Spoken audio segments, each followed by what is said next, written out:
Councillors Young and Stewart. So moving straight on to item 9.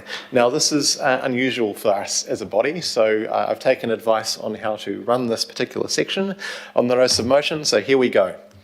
I'll ask Councillor Stewart to formally move the motion and Councillor Young to formally second. I will ask Councillor Stewart to briefly, as in 1 or 2 minutes, just tell us what we're doing. So without necessarily going to the advocacy points, because we'll come to that in the next section. Does that work? Yes, well, I just want to thank first of all the 8 councillors that signed the notice of motion so we could try and revoke the decision of the 17th of September 2020 at the meeting of the Finance and Performance Committee for the disposal of the reserve revocation of 9R 40-foot lane, Sunny Hills. So do you want me to say anything more? Or I think that's enough. I just want to... Thanks. Yeah, we'll come back to that. So we've heard from Councillor Stewart, members of the public, the Howick Local Board on the notice of motion to revoke the 17 September 2020 Finance and Performance decision to dispose of 9R 40-foot lane.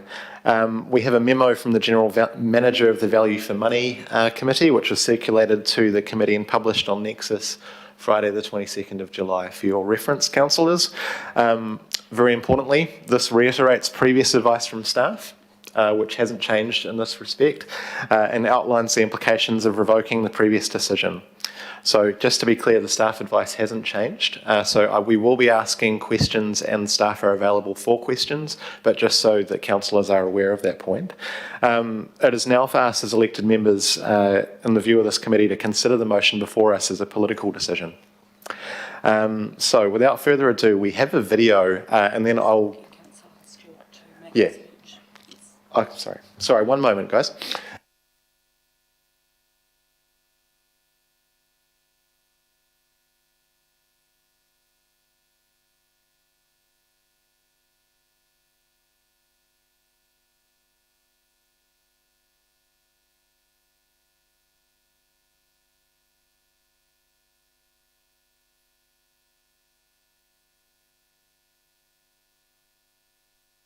Sorry, I did say we haven't done this before, right? So anyway, my apologies. We do have a video that has been very helpfully provided. What I will do is I will ask Councillor Stewart to make her 10-minute speech and introduction to this. As part of that, Councillor Stewart will introduce the video that's been prepared. After that, we will have questions. Cool?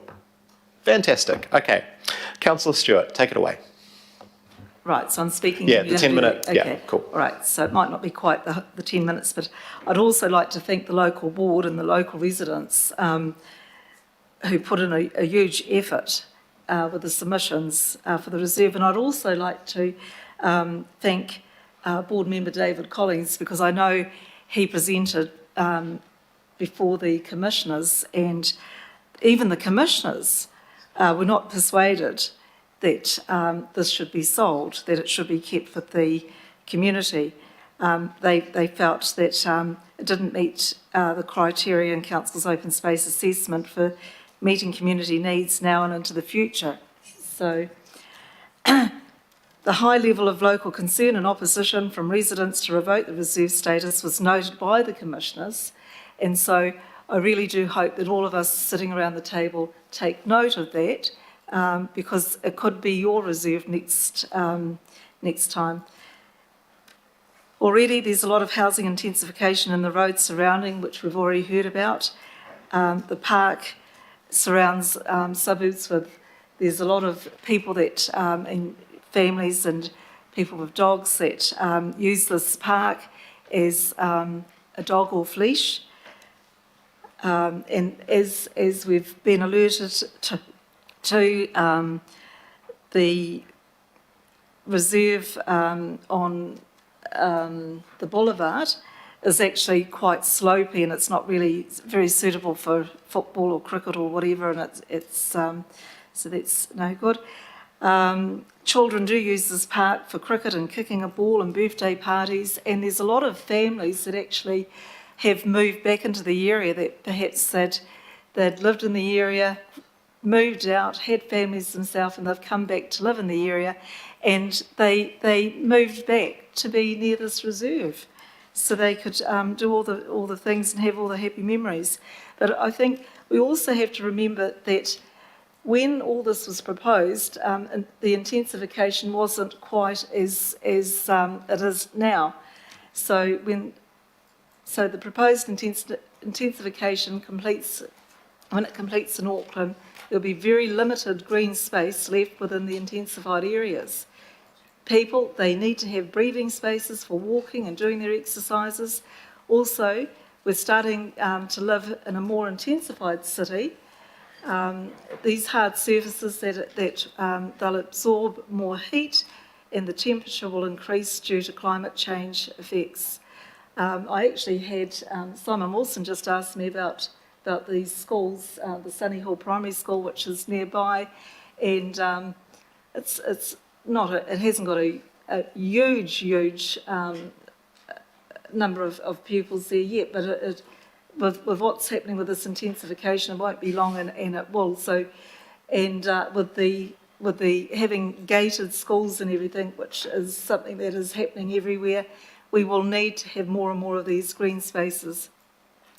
So, anyway, with all this, losing this green space would mean that we'll probably suffer more from a heat island, which is very harmful for the children and elderly due to respiratory problems. We've got the small reserve with the residential area will help people stay healthy, and we need to have more tree planting in the reserves to absorb the heat. So keeping these green spaces within the city should be part of the climate change adaptation strategy. And I think if we all really believe and we know that climate change is coming, I think we need these green spaces. And I think people like the Fishers and Wolf Fisher, they have bequeathed a lot of land in the Howard-Pakuranga and the Manukau area, and they've done it for that very reason. They had a vision and they realised that green spaces are really, really important for the well-being of our people. And what we've just been hearing also, we've got a lot of young people that are now a little bit out of control. We've got 7-year-olds and 13-year-olds that are doing ram raids. We've got a lot of mental health issues. We really do need to have this green space, and I really hope all the councillors around the table and those that are not here, that are listening online, they will support this, because it was only a couple of weeks ago that a lot of us councillors, and I think all of us, actually agreed to the purchase of land in Ōrākei. And we actually purchased that green space. Councillor, I've already warned someone else about this once. Can we just move on from that topic, please? Sorry? Oh, sorry. Sorry about that. Oh, sorry. I'm sorry about that. I do apologise. I hadn't. Okay. That's okay. Sorry to interrupt. Okay. Right. Okay.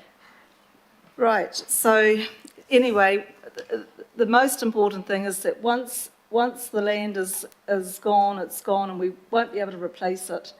And I think, listening to what we were being told by Mr. Strickland about over in Japan, it looked very, very green. What we're going to see, we're just going to see all these houses. We're going to have people are not going to be able to park on the streets. We're going to have problems with waste, the waste management. We're going to have a lot of issues. So I really do think that we do need to support this motion today, and I do apologise for the other thing, but I actually thought it was out there. No. Okay. Thank you. It is now. Sorry about that. Councillor, would you like to show the video as well? Thank you. Cool, thanks. Let's cue it up. Is now we won't be able to come here, and it'll just be full of lots and lots of houses. I'm really gutted that this land has been sold, because I've been here since I was 4 years old, and this land has always been here. I played in here when I was younger, and we've had so many parties as a street here, and it's just meant so much to me, and it's just so sad that it's gone. the memories from walking to school and from with my grandpa is a big memory for me because he's gone now, and that's a really big memory I've had from him, and they're just going to be gone now, replaced with all these houses. And I just wish that they never took this land from us because these memories are part of me. I feel betrayed by the council, just have lost faith and actually really despair for what Auckland's going to be like in the next 20 plus years, because we're going to have, with the new Resource Management Act, we're going to have houses going higher, using more land, and we'll have no green spaces left. And Auckland's just going to be a very unpleasant place to live, and as a result we may well leave Auckland. Well, I feel that we've just been ridden over and they're corrupt. They don't want to listen to people that pay their rates and want to live in the city. I mean, the only reason I believe the council are really having to do this is to offset the deficit that they've got. But when you think about the ways they achieve that, there was a number of properties that were revoking or looking to revoke. A number of them were actually they're not used, they were just streets, or they might have been houses that they had taken and could put back into the market because they didn't need them anymore. But not valued parks. You know, I mean, a valued park, that'll get a one-off payment. It won't make a difference really towards the overall deficit that's ongoing. And once it's gone forever. It's not. We're not going to get another one. Kia ora. Yeah. Cool. That's us, Councillor Stewart? Fantastic. Thank you. Cool. Thank you very much. Speaking of an unusual process, we're now going to questions.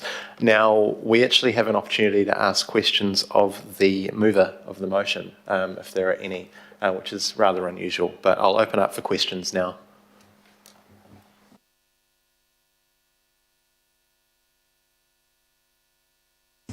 Cool. Okay. No questions. We do have staff available. As I've said, it's really more of a political discussion, but we do have opportunities for questions there as well. I'll ask Ross Churnside to join us quickly. I have Councillor Hills, Walker and Dalton. And thank you, Ross, wherever Ross is. Ross, there you go.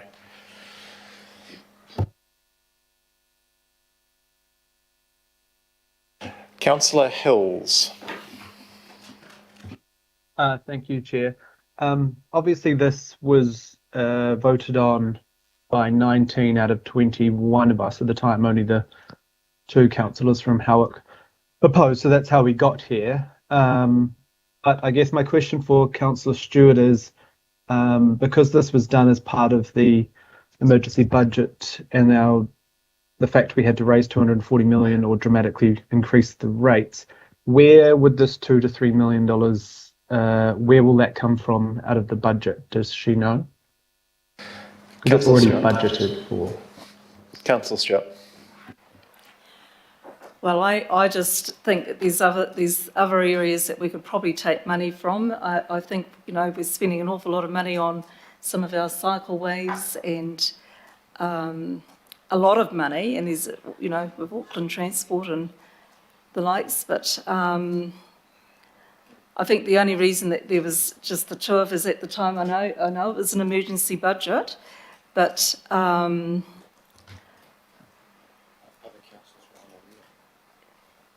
But I don't think all the councillors were really aware of these sites. And I can remember when I was a councillor for Manukau, all the councillors would actually, when we were having anything like this, we would actually hop in a bus and we would all go out and we would all have a look at it.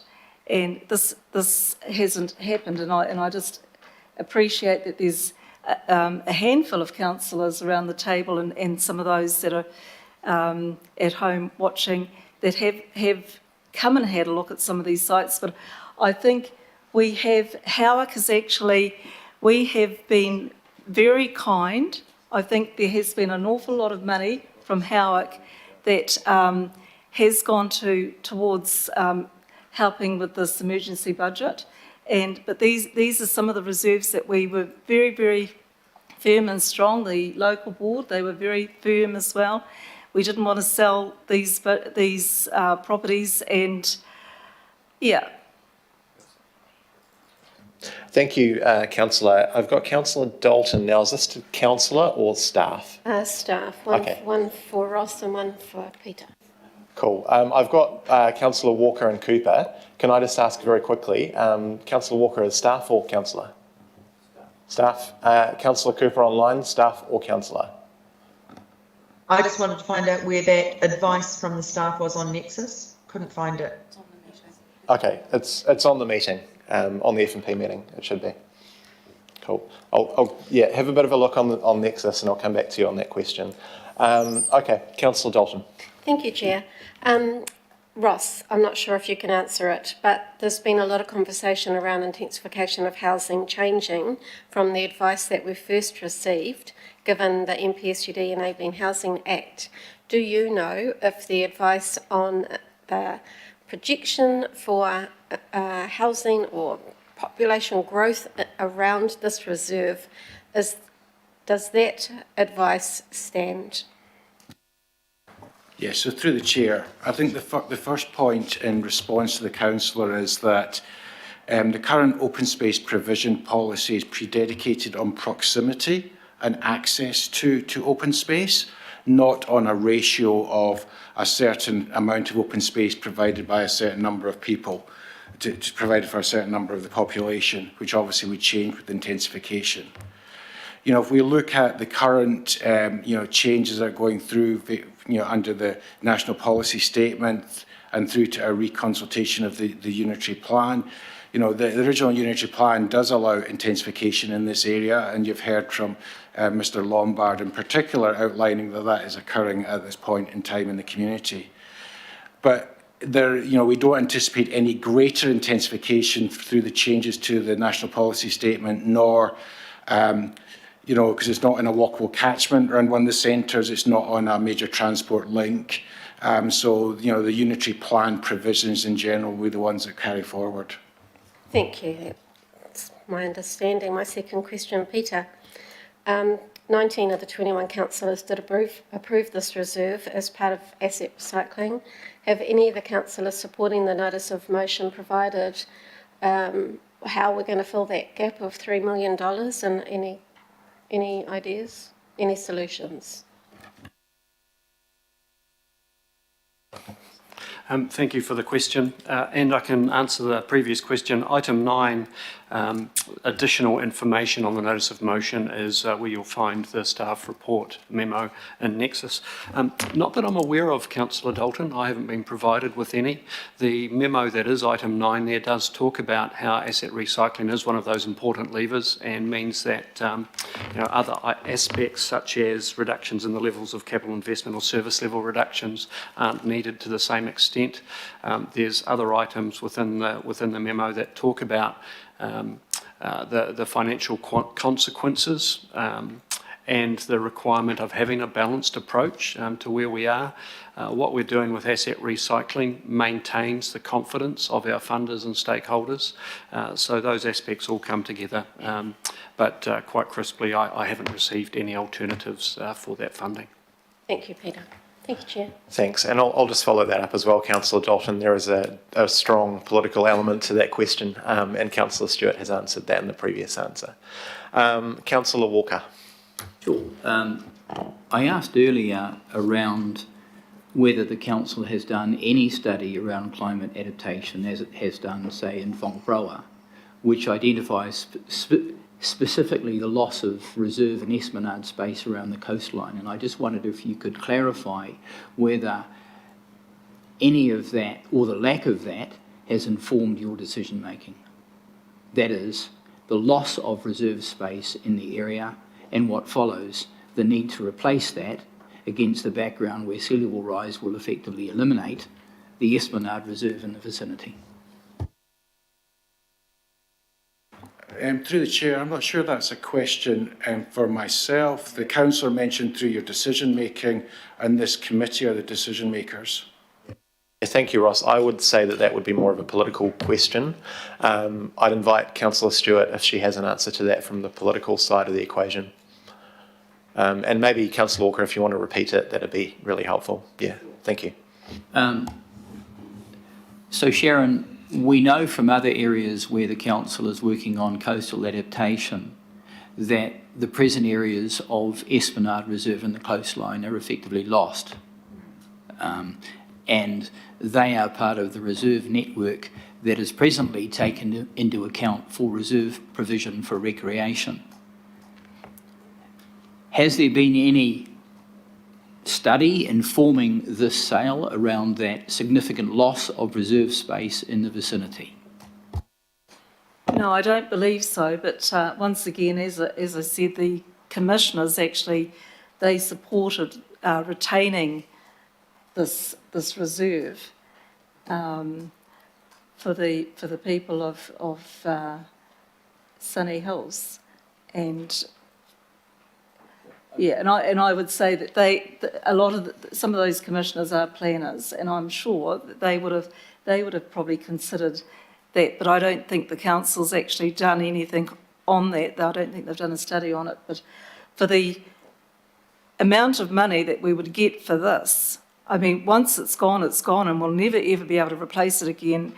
And we know that we've got a tsunami of apartments and people coming into our community, and for the mental health and the wellness of our community, we have to keep these green spaces. And in fact, when things start to come right for Auckland Council, which I'm sure they will one day, I think we actually need to be out there buying more green space. We need that green space, and I mean that is one of the reasons why we actually pay development contributions. That's supposed to be all part of it. So, but I do think that the council they have not done that study, and I think you're quite right. Along the Rotary Walkway, at the moment we're doing a whole lot of work trying to keep it together, and I'd just like to say that we've got board member Bruce Kendall. I've been out and about with Bruce looking at some of our reserves that are on the coast, and we are starting to lose a lot of this land. And but this is land. This is a parcel of land which the locals have told you it's well loved, well used, and it is a place it is a place that people can. A lot of developments will not have any land, and people that have got pets, have got dogs, they need somewhere to take them. So please support the people of Sunny Hills. I'd really appreciate that. Thank you. I've got another question.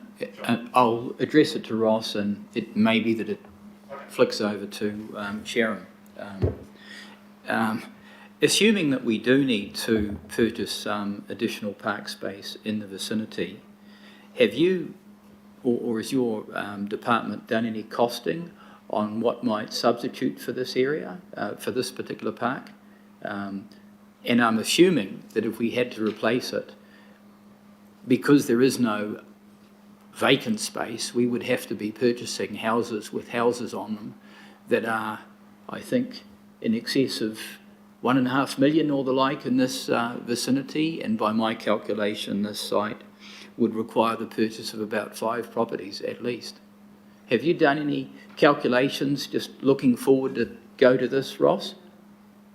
Yes, so through the chair, no, there has been none of that work, as the councillor described, completed, for the simple reason that the original assessment completed by staff was that it did not make a good contribution to the open space network and did not align with the open space policies. So, there isn't a thought that you would replace this with some other open space in that area, in that core geographic area, that is. My last question is just directed to Sharon Stewart. And basically, Sharon, where will the children play? Where will the children play within this area? On the streets. Okay, thank you, Councillor Walker. And yeah, just in relation to that question of Ross, I'll direct councillors to that memo, which should be on Nexus, and was also emailed to you on Friday afternoon around staff advice, and that will answer, I think, some of these questions that are coming through. Sorry, Councillor Stewart. Yes. Yeah, just one thing. I think this council has supported climate change, and I mean this is something that we really have to consider. And the selling of these reserves is going against climate change in the way that I explained before. That This is not this isn't a point of debate section, it's questions. Yeah, so I'll pretend that I asked about climate change. Councillor Cooper.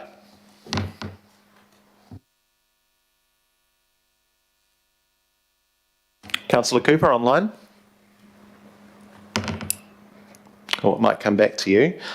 No, sorry, just a bit slow there. Yeah, Councillor Stewart wondered, you just talked a lot about that we need parks. I just wondered then why did you vote against the 29 million for park acquisition in the budget? I actually voted against the budget. Some parts of the budget I supported, but when it came to the actual vote, I didn't support the budget because I didn't support a lot of what was in the budget. So I, like a number of other councillors, could not support the budget. We actually abstained because there's a hang of a lot of the stuff that was in the budget that we could not support. That's okay. The rest of us voted for the $29 million for park acquisition. Thank you. Thank you. And before I go to Deputy Mayor Cashmore, just acknowledging once again kind of the unusualness of this process, and I think, to be honest, a bit of a lack of comfort with councillors asking councillors across the table on things, but that is how the process goes. So just acknowledging that. Deputy Mayor Cashmore, sorry, Linda, were you finished? Yeah, cool. Deputy Mayor Cashmore. Thank you. Yeah, thank you. Thank you, Mr. Chair. I have a question for Mr. Churnside, if I may. And that question is, Ross, given the data when the initial decision was made to put this particular block of land up to the commissioners for a revocation process, was there anything untoward or exceptional that said that we needed additional or retention of this park space in this particular locality as compared to the standard policy for the whole of Auckland? Or was it pretty much as a well-serviced area for park space? Yes, so through the chair, there is well served. There is another park about 150 metres away from this location, the Boulevard Park. Policies applied consistently across the region. Staff have re-looked at the original assessment that was completed and have come to the same conclusion. But at the same time, Deputy Mayor, I would just like to note that the additional piece of information in front of councillors today is the public feedback, and actually you've heard from members of the public, and that is the one bit of difference between when you made the decision and where you are today. Thanks, Ross, and I'll hold a speaking point, if I may, please, Mr. Chair, on exactly that point. Thank you. Okay, thank you, Deputy Mayor. I have 4 more questioners, and I'll go to Councillor Watson. Yeah, thanks, Mr. Chair. No, I just want to pick up on the commentary about the unitary plan zoning. I'm looking at and this is for Ross, the current zoning, of course, is mixed housing suburban.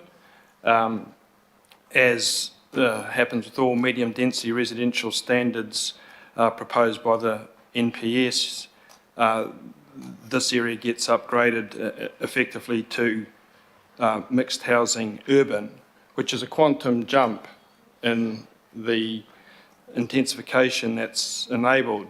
So, Ross, I just wanted to check that your commentary on the current situation, which we saw referenced in terms of development that's already occurring, the infill housing that's already occurring, but I just want to seek your clarification that there is a difference between mixed housing suburban and mixed housing urban, and that difference is significant in terms of the intensification that's enabled.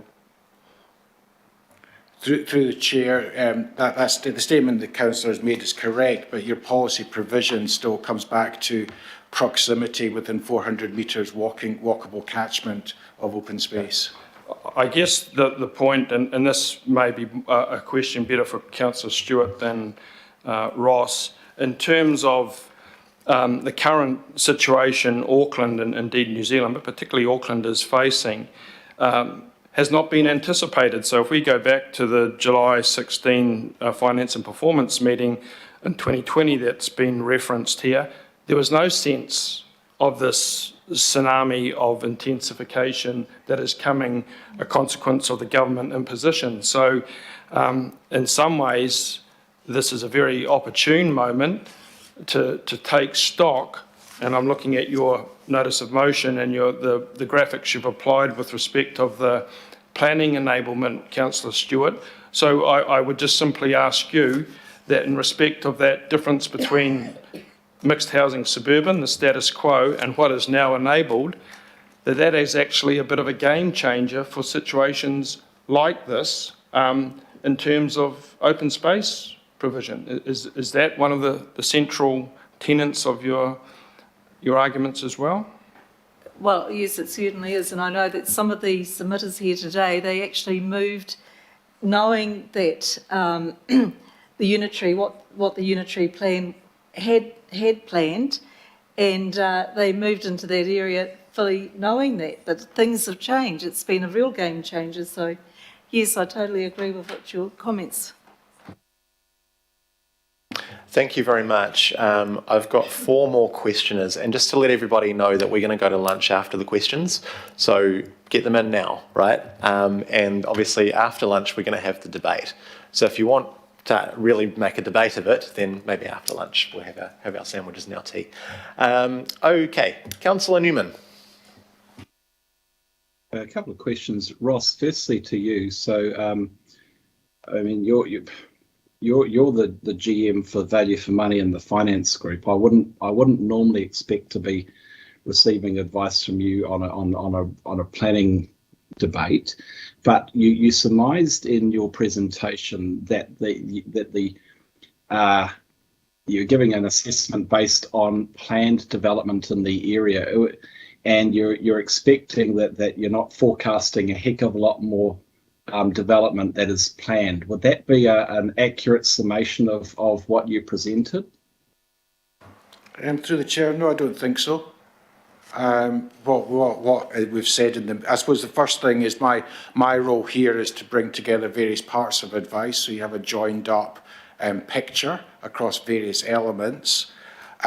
What I said earlier and what the memo said is that, you know, there is likely to be a zoning change in that area, but that will not change the walkable catchment that this area serves, around 400 metres walkable catchment to open space. And would it be fair to say, or you might not be able to answer this, would it be fair to say that unplanned resource consent applications that are lodged for intensification in this location could well happen in the future, which would see quite a significant change, which might not have been forecast at the time this decision was taken? Would you agree with that? Through the chair, that's something that neither of us really knows the answer to. You know, we know how permissive the national policy statement is, and we know that, you know, that there may be intensification in various parts of the city, but we don't know enough around a specificity to this particular area. Thanks, Ross, and I'll just invite Councillor Stewart if you'd like to respond to that as well, because there is a political element in terms of the Howick ward and what intensification is expected. So luckily to have your expertise as the mover. So yeah, if you'd like to have a go at that one as well, that'd be great if you'd like to. I think I'll take that after lunch. Okay. So, yeah. Yeah, I wasn't asking Sharon. I also another question of Peter. Okay, have at it. Thank you, Chair. Peter, would you expect to be required? Would you ever expect a councillor who signed a notice of motion to require you to speak on their behalf, or would you anticipate that councillors will always speak on their own behalf? I'm afraid I don't understand the question, Councillor. Could you rephrase for me, please? The inference I've got this morning from the question was that have councillors who have signed the notice of motion provided you with advice as to alternates? Councillors can always speak for themselves. I wouldn't expect you to speak on their behalf. Would that be accurate? I'm afraid that's not a question that I've got the ability to answer, Councillor. I feel that's more of a All right, statement I'll than a address it question, lunch. Councillor Newman. Yeah. Okay, where are we up to? Councillor Coombe.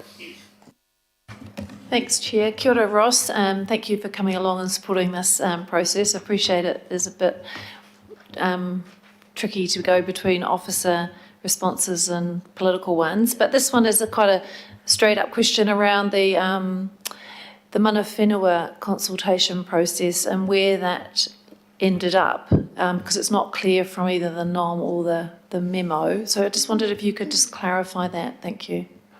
Yes, certainly. So through the Chair, as you're aware, we have also had a reserve revocation process for this property. As part of that process, the mana whenua iwi across the region were all written to and invited to participate in that process. And one iwi, Ngāti Pau, came back and expressed, opposed all reserve revocation, all disposal of all open space in the Auckland region as a sort of blanket opposition.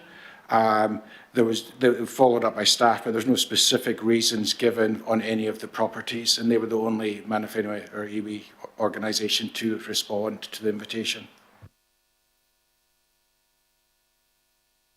Thank you. Just a quick question from me to Councillor Stewart. Just picking up on a point you've made around mental health and intensified housing. Just wondering if you could expand upon that. Well, if there's, I guess it's if you haven't got any green space and the children haven't got anywhere to play and they're only going to have to play in the streets, I think green space is really, really important for not only children but a lot of adults. We have a lot of teenagers. We have a lot of people that use that park, and I've actually seen, people in the summertime, they sit under a tree and they read a book. It's a nice quiet park, and because it is a dog off leash park, it's just a place for people to go. And I think if we get rid of all of our reserves, and I mean, this is just the start. Once it's gone, it's gone. And if we allow this to happen, in another couple of years' time, we're going to probably have a lot of other reserves and things that'll be sold. Is this the way that we're going to start budgeting our books, by selling all of our parks and reserves? And this is a much-loved park and reserve. And as I said before, there's families that I know that have moved back into the area, and grandparents have moved back into the area, and they've probably lived there and they've moved on and then they've come back. And it's a really special park. And that is why I think there has never been so many submissions for a reserve than this one. And so why, you have to ask yourself, why would the commissioners say that this is one of the reserves that this is the one reserve that they said needed to be kept? And I think that those commissioners, a lot of them are planners, and they will understand that good planning is you've got parks and reserves, and you've got things for mental health, you've got things for, you have to design a good city. Okay. And if we're going to take them away. Yeah. I think we're entering into points of debate which are getting a bit far away from the question, so we'll come back to those. Mayor Goff. Thank you very much, Mr. Chair, and my questions are to Ross Churnside. In reaching the decision to recommend the sale of this property, did you apply the same criteria to that decision as you applied to every other property under consideration? Through the Chair, yes, that's correct. Second question is the purpose of the criteria that you applied to ensure that you applied like rules to like situations to avoid the risk of inequity? Through the chair, yeah, that's correct. Ultimately, the council's policy position is to obtain equitable provision across the city. Thank you. And my third question through you, Mr. Chair, I'm reading the decision of the Independent Hearing Commissioners. Isn't it correct that they concluded that this park was a reasonable candidate for revocation, quote unquote? Yes, that's correct.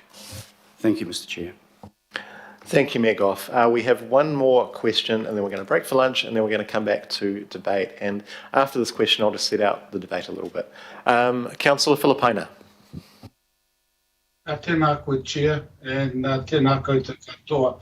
I've got questions for Ross. His Worship the Mayor has asked the one around the criteria, but and then one for Peter, if that's okay, Chair. Yep. Kia ora. Ross, can you confirm that there were 333 submissions received for 40-foot lane, and 47 of those 333 asked to present in front of the commissioners?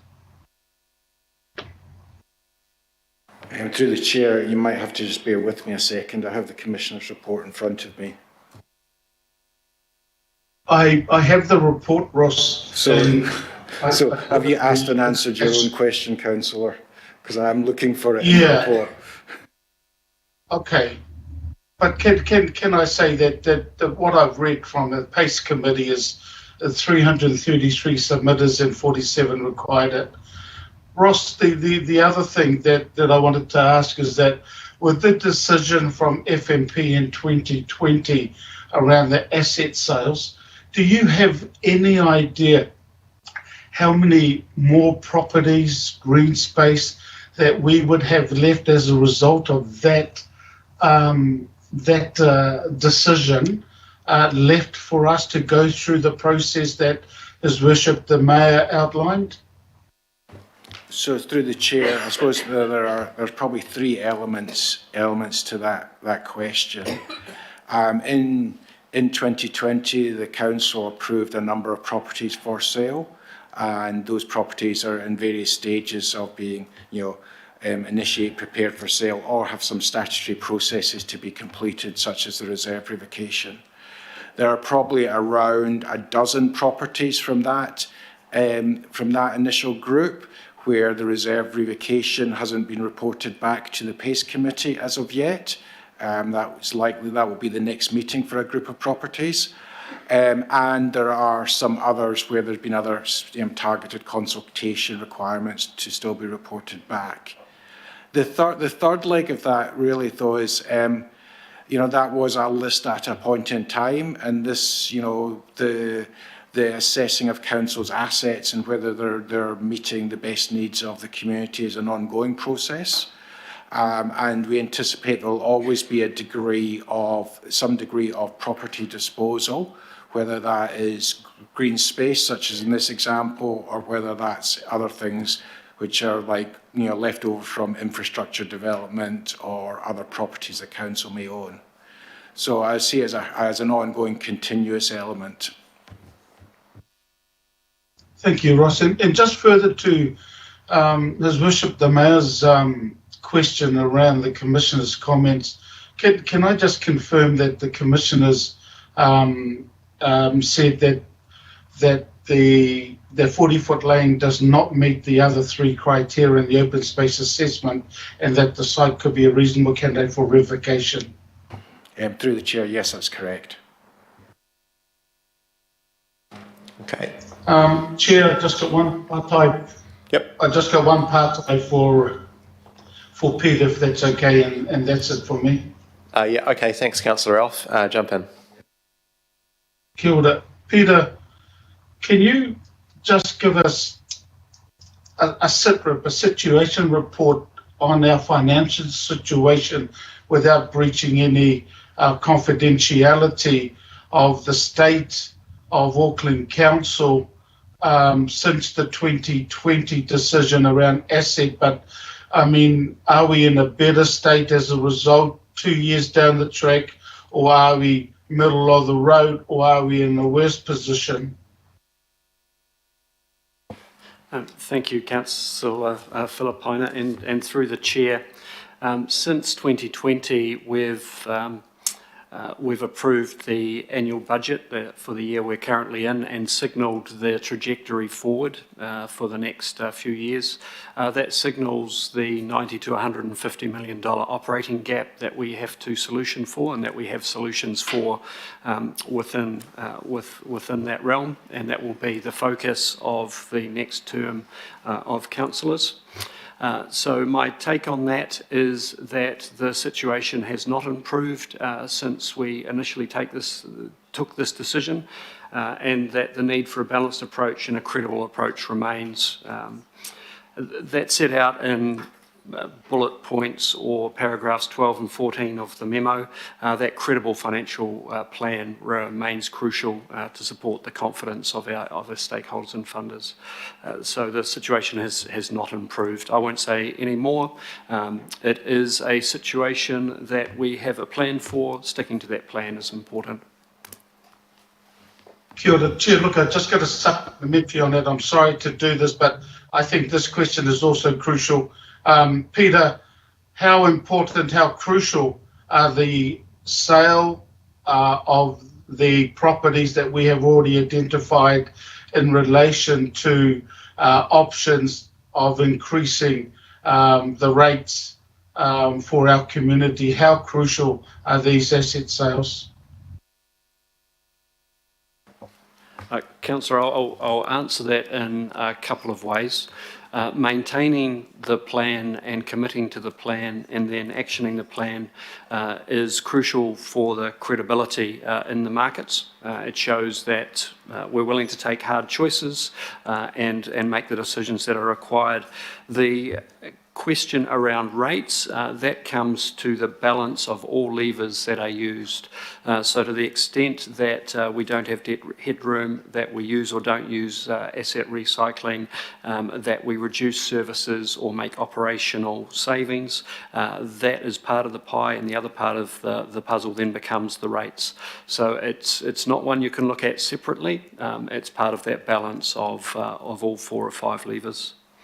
Reducing the use of one lever would mean that we have to use the others more heavily.